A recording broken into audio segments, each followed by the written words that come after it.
এই যে সরকার আমলে যে আগামীতে নির্বাচন হচ্ছে, এই নির্বাচনটা কতটুকু সুষ্ঠু হবে বলে আপনি আশাবাদী? ডক্টর ইউনূস বলছে তো 100% নির্বাচন সুষ্ঠু হওয়ার কথা। এই যে অন্য অন্য দলেরা বলতেছে নির্বাচনই হবে না, এটা তো আমরা বুঝতে পারছি না। আমরা তো সাধারণ মানুষ, গ্রামের মানুষ, আমরা বুঝতে পারছি না। কিন্তু এই যে এই সরকার আসার পর থেকে গ্রামে যেভাবে চুরি বৃদ্ধি পাইছে, এই যে গতকালকে আমাদের গ্রাম থেকে 3টে গরু চুরি করে নিয়ে গেছে, চুরি ডাকাতি এবং এই যে চিতনাই আর এই যে মারামারি খাটাখাটি একটা শুরু হয়ে গেছে, কিন্তু দেশে কোনো আইন শৃঙ্খলা নাই।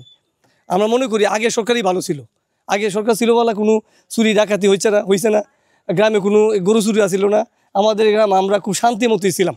এখন নির্বাচন যদি একটা সরকার আসে, তাহলে আশা করা যায় যে এই দেশে মনে হয় শান্তি ফিরে আসতে পারে। এখন তো শান্তিই নাই, আমাদের তো খুব অবস্থা খারাপ, রীতিমতো চলতেই পারতেছি না।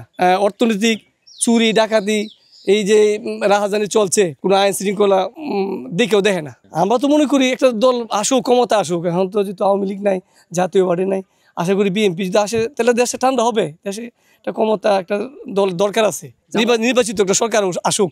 জামাত তো আগে থেকেই খারাপ ছিল, এখনো খারাপই আমরা মনে করি। এছাড়া অন্য রাজনীতি দল সবাই তো ভালোই আছে মোটামুটি। আমরা রাজনীতি হিসাবে মনে করি বিএনপি যদি ক্ষমতা আসে তাহলে দেশ হয়তো ঠান্ডা থাকতে পারে। আর যদি এই জামাত ক্ষমতা আসে তাহলে দেশে আবার বিশৃঙ্খলা সৃষ্টি হতে পারে। ভবিষ্যতে আপনি কেমন রাজনৈতিক দল দেখতেছেন? একটা ভালো দল আসুক।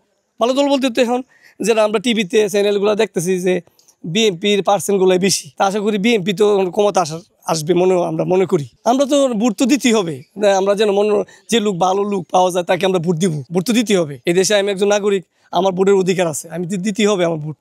আমি আমার যোগ্য প্রার্থীকে আমি ভোট দিব।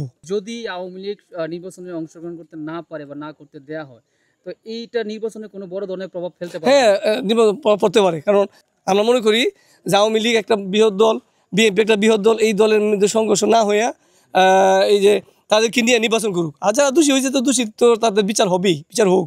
যারা আওয়ামী লীগের মধ্যে নির্দোষ আছে না, তাদেরকে প্রার্থী দিক, 300 আসনের মধ্যে প্রার্থী দেওয়ার অনুমতি দেওয়া হোক।